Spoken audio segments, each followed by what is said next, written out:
And I guess to continue on, what was the course of events that happened when I was infected with hepatitis C is initially I didn't know anything about it. I was discharged from the hospital, and for years I had no symptoms. Nothing. I felt nothing. I didn't know I had a disease. I went to work. I went and finished college, and I was actually working as a pharmaceutical representative.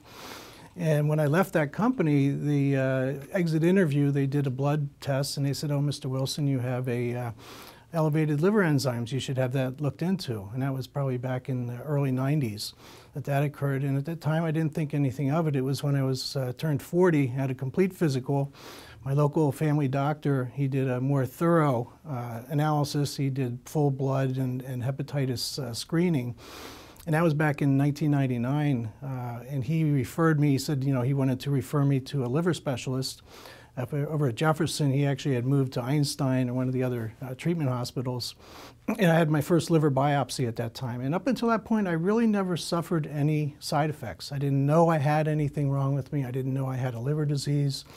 I felt great. I was, I wasn't drinking too much. So when I went in for the liver biopsy, they told me I had cirrhosis.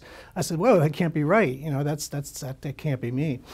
So in 1999, I actually had a biopsy done of my liver, and Dr. Munoz from Jefferson and then from Einstein did the biopsy, and he told me then I had hepatitis C, and that was the first I knew, that there was a disease that I had it. And he said, "You probably had it 30 years and didn't even know it," and that was the case. And but then he said, when I had cirrhosis, that would probably be about 6-7 years, and I'd need a liver transplant.